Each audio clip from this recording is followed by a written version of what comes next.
और हमारे साथ अलग अलग जगहों से हमारे कई साथी जुड़ चुके हैं। सीडीएस साहब बिपिन रावत के दिल्ली स्थित आवास पर क्या इस वक्त तस्वीर है, ये दिखाने के लिए अविनाश तिवारी हमारे साथ जुड़े हुए हैं। जहां पर जनरल का अंतिम संस्कार होगा दिल्ली कैंट, वहां से बलराम पांडे हमारे साथ जुड़ गए हैं। शहीद विंग कमांडर पृथ्वी सिंह चौहान के घर यानी आगरा से नितिन उपाध्याय इस वक्त हमारे साथ जुड़े हुए हैं। सबसे पहले आपको अविनाश के पास लेकर चलते हैं, जनरल बिपिन रावत के दिल्ली आवास पर, और अविनाश से जानेंगे कि इस वक्त वहां पर क्या चल रहा है। आज की सुबह हो चुकी है अविनाश, आज अंतिम संस्कार भी होना है, अंत्येष्टि भी होनी है जनरल बिपिन रावत की, उनकी पत्नी मधुलिका रावत की। क्या तस्वीर है इस वक्त, कौन से लोग उनके आवास पर हैं, क्या हो रहा है वहां? बिल्कुल राजेंद्र, सबसे पहले मैं आपको तस्वीरें दिखाना चाहूँगा। मैं इस वक्त 3 के कामराज मार्ग पर खड़ा हूँ। ये सरकारी आवास है सीडीएस जनरल बिपिन रावत का, और यहाँ पे देखिए तमाम सारी जो तैयारियां हैं वो लगातार भारतीय सेना कर रही है। तमाम सारे जो सामान हैं उनको लाया जा रहा है। यहाँ पे सेना के 2-3 ट्रक भी यहाँ पे आ गए हैं, और दिल्ली पुलिस ने पूरी तरीके से इस मार्ग में बैरिकेटिंग भी कर दिया है। कुछ देर के बाद इस रास्ते को बंद कर दिया जाएगा। जो पार्थिव शरीर है वो तकरीबन यहाँ पे 10 बजे करीब लाया जाएगा, और उसके बाद फिर अंतिम दर्शन के लिए तमाम सारे लोग यहाँ पे आ सकेंगे। यहाँ पे अगर आप देखें तो सिक्योरिटी भी आई है उत्तराखंड के मुख्यमंत्री पुष्कर सिंह धामी की, उनकी वो भी यहाँ पे 10 बजे करीब आ जाएंगे, और पूर्व मुख्यमंत्री त्रिवेंद्र सिंह रावत भी यहाँ पे 10 बजे आ जाएंगे, और पूरा अंतिम यात्रा तक वो शामिल रहेंगे। यानी कि जब तक अंतिम संस्कार नहीं हो जाएगा तब तक दोनों मुख्यमंत्री और पूर्व मुख्यमंत्री शामिल रहेंगे। और इसके अलावा अगर बात करें तो उत्तर प्रदेश के मुख्यमंत्री योगी आदित्यनाथ भी यहाँ पे आ रहे हैं। 1:30 बजे वो यहाँ पर पहुंचेंगे और सीडीएस जनरल बिपिन रावत को अपनी श्रद्धांजलि अर्पित करेंगे। सीधे वो हिंडन एयरपोर्ट से यहीं पर आएंगे, और श्रद्धांजलि अर्पित करने के बाद, परिवारजन से मिलने के बाद, अपनी शोक संवेदना व्यक्त करने के बाद यहीं से सीधे वापस हिंडन चले जाएंगे, और हिंडन से फिर आगे लखनऊ के लिए जाएंगे। फिलहाल यहाँ पे आप तस्वीरों में देख सकते हैं कि किस तरीके से यहाँ पे तमाम से तैयारियां हैं। भारतीय सेना के तमाम सारे वो अधिकारी यहाँ पे पहुंच चुके हैं जो अंदर पूरी तैयारियां करवा रहे हैं, क्योंकि जब 10 बजे यहाँ पे पार्थिव देह को लाया जाएगा तो जिस तरीके से जनरल बिपिन रावत और उनकी पत्नी मधुलिका रावत के यहाँ पे पार्थिव देह को लाया जाएगा, और यहीं पे तमाम सारे लोग आके अपनी श्रद्धांजलि अर्पित कर सकेंगे। राजेंद्र, इसमें एक अपडेट और है कि जिस तरीके से कुल 13 लोग इसमें शहीद हुए थे, जिसमें अगर बात करें तो सीडीएस बिपिन रावत और उनकी पत्नी मधुलिका रावत के साथ 11 जवान शहीद हुए थे।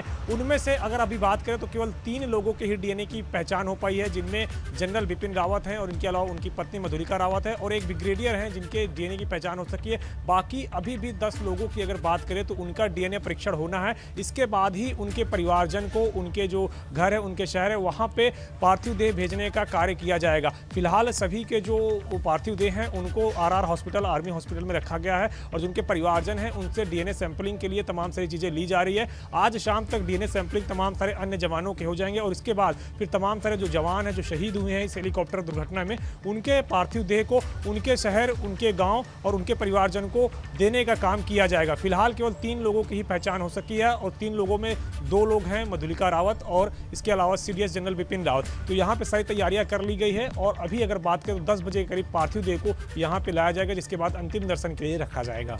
तो अविनाश, आज अंतिम संस्कार भी इन्हीं 3 का होगा जिनके डीएनए की पहचान हुई है, यानी कि जनरल बिपिन रावत, उनकी पत्नी मधुलिका रावत और एक ब्रिगेडियर जो शहीद हुए इस दुर्घटना में। जी बिल्कुल राजेंद्र, अगर बात करें तो जो कैंट एरिया में ब्रार शव अंतिम संस्कार का स्थल है, वहाँ पे अगर बात करें तो केवल इन्हीं 3 लोगों का अंतिम संस्कार किया जाएगा।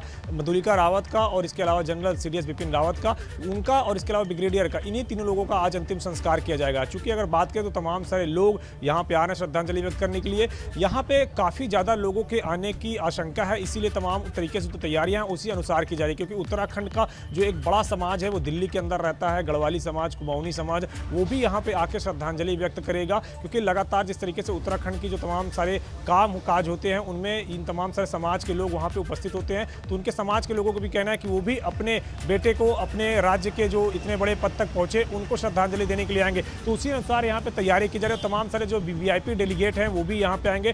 भारतीय सेना के सारे अधिकारी भी यहाँ पे आएंगे और श्रद्धांजलि अपनी अर्पित करेंगे। 1:30 बजे से लेकर के 2 बजे तक का जो वक्त है उसमें तमाम सारे भारतीय सेना के जो अधिकारी हैं, चाहे वो भारतीय वायुसेना हो, थल सेना हो या नौसेना हो, उनके जो तमाम सारे अधिकारी हैं वो यहाँ पे आके अपनी अंतिम श्रद्धांजलि व्यक्त करेंगे। मुख्यमंत्री योगी आदित्यनाथ का भी 1:30 बजे के आने का वक्त है, जहाँ पे वो हिंडन एयरपोर्ट पर लैंड करने के बाद सीधे यहीं पे आएंगे और अपनी श्रद्धांजलि अर्पित करेंगे। चूंकि अगर आप देखिए तो उत्तराखंड का जो पौड़ी जनपद है वो काफ़ी समृद्ध जनपद है, वहाँ से तमाम सारे लोग निकले हैं जो बड़े बड़े पदों पर पहुंचे। उनमें अगर बात करें तो सीडीएस जनरल बिपिन रावत भी थे। इसके अलावा अगर बात करें अभी तो इन्हें से अजीत डोभाल भी उसी जनपद से है और खुद मुख्यमंत्री योगी आदित्यनाथ भी उसी जनपद से आते हैं। तो एक जिस तरीके से इतने बड़े पदों तक अपने जनपद के लोग पहुंचे हैं और इतने बड़े पदों पर पहुंच के राज्य को सुशोभित किया है और देश की सुरक्षा और रक्षा को मजबूत किया है, तो उनको श्रद्धांजलि देने के लिए मुख्यमंत्री योगी आदित्यनाथ भी आएंगे। 1:30 बजे का वक्त है जहां पे आके ये श्रद्धांजलि व्यक्त करेंगे। आज केवल 3 ही लोगों का अंतिम संस्कार होगा, बाकी जो 10 अन्य पार्थिव शरीर हैं उनका आज उनके डीएनए का आज सैंपलिंग की जाएगी और इसके बाद फिर तमाम सारे परिजनों को सौंपे जाएंगे। ठीक है अविनाश, अब अंतिम संस्कार की बात हो रही, तो जहां पे अंतिम संस्कार आज होना है जनरल रावत का, उनकी पत्नी का, वहां से उस जगह से बलराम पांडे इस वक्त हमारे साथ जुड़े हुए हैं। बलराम, वैसे तो शाम को 4 बजे जनरल रावत और उनकी पत्नी का अंतिम संस्कार वहां पर होगा, लेकिन सुबह 9 बजे ब्रिगेडियर लिटर के अंतिम संस्कार की खबर है। क्या जानकारी आपके पास है और क्या व्यवस्थाएं आप वहां पर देख रहे हैं?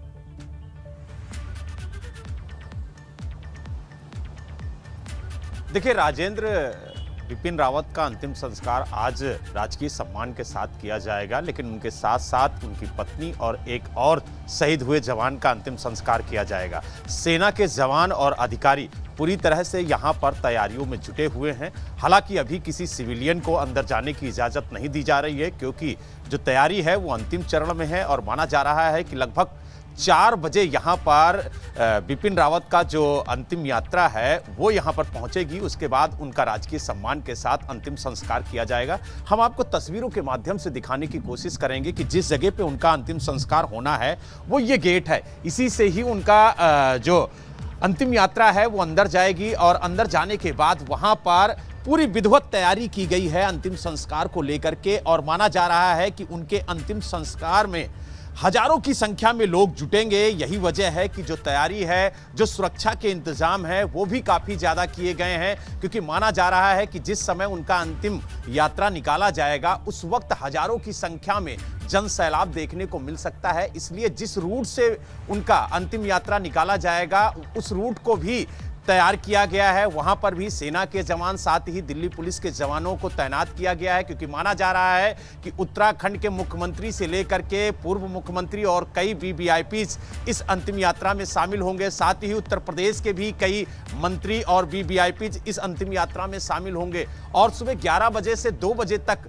जो अंतिम दर्शन करने का समय रखा गया है उसमें भी हजारों की संख्या में लोगों के जुटने की आशंका जताई जा रही है। तो यानी कुल मिला के ये कहा जा सकता है कि आज ये देश अपने उस वीर जवान का अंतिम संस्कार करेगा जिसको खोने का गम शायद सालों साल इस देश की जनता को याद रहे। और यही वजह है कि लगातार जो तैयारियां हैं वो की जा रही हैं, क्योंकि चाहे उनके आवास पर वीवीआईपीज मूवमेंट की बात हो, चाहे जहां पर अंतिम संस्कार होने की तैयारी हो रही हो वहां पर वीवीआईपीज के मूवमेंट की बात हो, क्योंकि हर एक चीज का जायजा जो सीनियर अधिकारी हैं वो ले रहे हैं, मौके पर पहुंच रहे हैं कि तैयारियां किस तरीके से की जा रही हैं। क्योंकि ये माना जा रहा है चाहे केंद्र के मंत्री हों, चाहे उच्च अधिकारी हों, सभी इस अंतिम संस्कार में पहुंचेंगे। तो कुल मिला के ये कहा जाए कि तैयारियां जो हैं वो जोरों शोरों से की जा रही हैं। बस इंतजार है तो उस पल का जब उनकी अंतिम यात्रा उनके आवास से निकलेगी और लगभग 15 किलोमीटर का ये सफर होगा जहां से ये गुजरते हुए अंतिम